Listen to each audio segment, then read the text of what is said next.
আসসালামু আলাইকুম। কেমন আছেন সবাই? আশা করছি ভালো আছেন।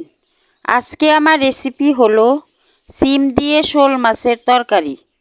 আশা করছি রেসিপিটি আপনাদের ভালো লাগবে। তাহলে শুরু করি। এখানে আমি সিম আর শোল মাছ নিয়েছি। এখন এই সিমগুলা আমি কেটে নিব আর শোল মাছগুলা ভালো করে ধুয়ে পরিষ্কার করে নেব। তারপরে রান্না করার জন্য চুলায় চলে যাব। আমি সিমটা কেটে নিলাম। মাঝখানে একটা করে টুকরা দিয়ে সিমগুলা কেটে নিলাম। এখন রান্না করার জন্য চুলায় চলে গেলাম। চুলায় কড়াই বসিয়ে পেঁয়াজ আর কাঁচামরিচ দিয়ে দিলাম, তেল দিয়ে দিলাম। এখন পেঁয়াজটা আমি ভেজে নিব। পেঁয়াজটা একটু নরম হয়ে আসলেই এর মধ্যে আমি মশলাগুলা দিয়ে দিব। পেঁয়াজটা আমার ভাজা হয়ে গেছে। এখন এর মধ্যে আমি অল্প পানি দিয়ে দিব। পানি দিয়ে দিলাম। পানিটা দেওয়ার পর লবণ দিয়ে দিলাম স্বাদ মতো। হলুদের গুঁড়া দিলাম, ধনিয়ার গুঁড়া দিলাম, অল্প লাল মরিচের গুঁড়া দিলাম। এখন এর মধ্যে আমি আদা রসুন বাটা দিয়ে দিলাম 1 চামচ। ভালো করে নেড়ে চেড়ে মশলাগুলা পানির সাথে মিশিয়ে নিলাম। এখন এর মধ্যে আমি শোল মাছগুলা দিয়ে দিলাম।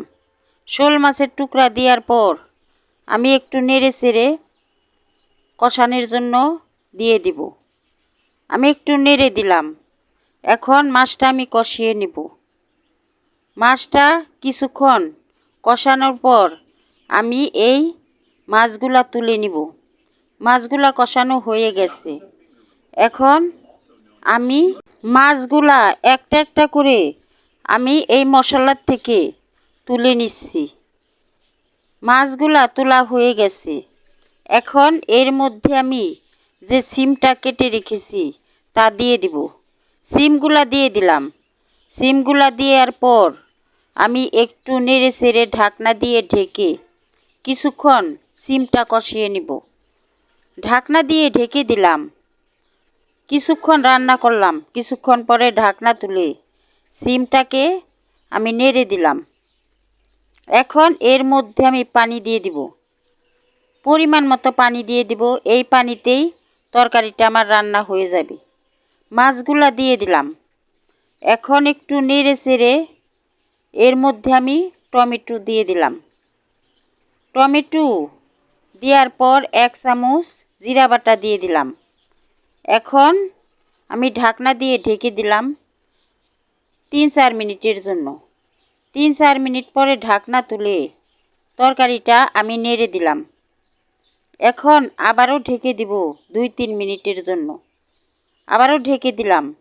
2-3 মিনিট পরে ঢাকনা তুলে তরকারিটা আমি আবারও নেড়ে দিলাম। এখন আমি আবারও ঢেকে দিব 2 মিনিটের জন্য। 2 মিনিট পরে ঢাকনা তুলে আবারও তরকারিটাকে নেড়ে দিলাম। এখন তরকারিটা আমার রান্না হয়ে গেছে। ঝোলটাও শুকিয়ে গেছে। এখন আমি এই তরকারিটাকে চুলার থেকে নামিয়ে নিব। চুলার থেকে নামিয়ে নিলাম। কেমন লাগলো আমার রেসিপিটি? যদি ভালো লাগে তাহলে একটা লাইক দিয়ে সাবস্ক্রাইব করে আমার পাশে থাকবেন। আল্লাহ হাফেজ।